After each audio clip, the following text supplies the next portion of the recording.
Twilight Princess is a standout Zelda game for many people, because it defined a new generation for fans.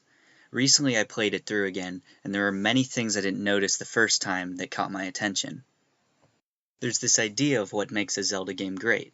One example is in Ocarina of Time, there's the idea of new versus old with young Link and old Link. It's the dungeons or the characters or the story, maybe a combination of all these things, but while playing this game, it really hit me during the prologue when Link is in Ordon Village. There's that beautiful sequence where Link sees Ilia washing Epona, and when Link smiled at her, I actually realized that Link is part of a Russian oligarchy.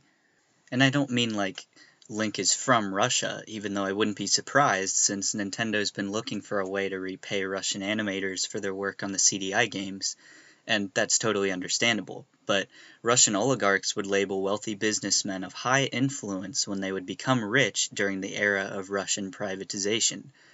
So I don't know if the parallels could be more clear with this game, given the mayor is wealthy and it looks as if he is of Russian descent. The power is in the hands of the mayor of Ordon Village, and he believes in nobility. There's nobility for Link because the mayor sees the work he does as the goat herder, and they pronounce him as the hero of time. No Zelda game has taken a leap of faith this early on, and it's quite astonishing.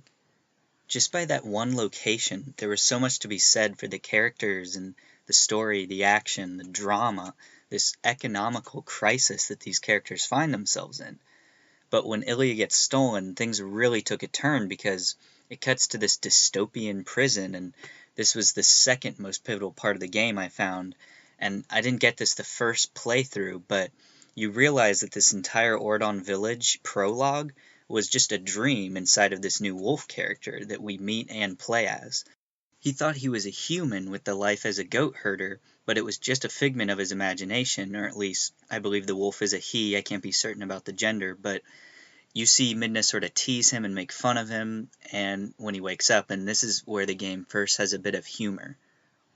Now, the rest of the game you have to go back to sleep to turn into human Link, which is annoying, but this is how you subvert the expectations for the gamer. You introduce a protagonist, set up the character, and then just do a complete 180 and make us question what we're playing. And this question of what I was playing came up a lot because I'd bought the GameCube and the Wii version, and there was sort of a mix-up because of the different control schemes, but control is something that Twilight Princess teaches the gamer. We want to keep the Twilight out and keep Hyrule under control. Zelda wants to keep Zant out and keep Hyrule under control. There's this great quote about control that he who controls others may be powerful, but he who has mastered himself is mightier still. And while control is important, the mastery part is more important. Now, what reminds you of mastery in Zelda? Fishing. There are a lot of fish to catch in this game, and the game really emphasizes this sense of collection with your items that you get and the bomb bags and fish. It really is a game within a game, and I spent at least 7 hours in this fishing hole alone, exploring every piece of that area because this game is all about mythos. Mythos with a wealth of information that is mysterious. Do I trust Midna, a being from the Twilight Realm? Do I trust Zelda and her perception of our world? Do I trust Colin?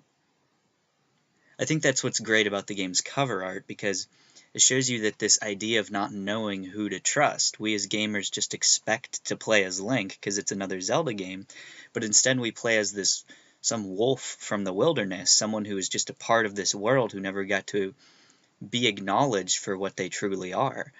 Now, as this ferocious animal that a wolf is known to be, we understand the differing viewpoint when we play as the character. There's this, why is it okay for us to sit back and play as this hero of time who got everything they needed to succeed in life? No, that is not okay. The wolf character helps us find connection with the nature of this world and the nature of the Twilight Realm for being distortions of reality. After I played this game a second time, I recognized this harsh reality that we as people put upon nature. Just think, Link's house was built from trees, the destruction of innocent nature. As the wolf, we take a stand against the harsh humanity and oligarchical corruption of people like Link. We take a stand against tyranny and fragile humanity. That's what Twilight Princess is about. The first part of the title, Twilight, it references that gloom of humanity, while the second part, Princess, is another example of Nintendo referencing its core characters. I hope I brought some new things to your attention about this game, and I hope you enjoyed this in-depth analysis of Twilight Princess.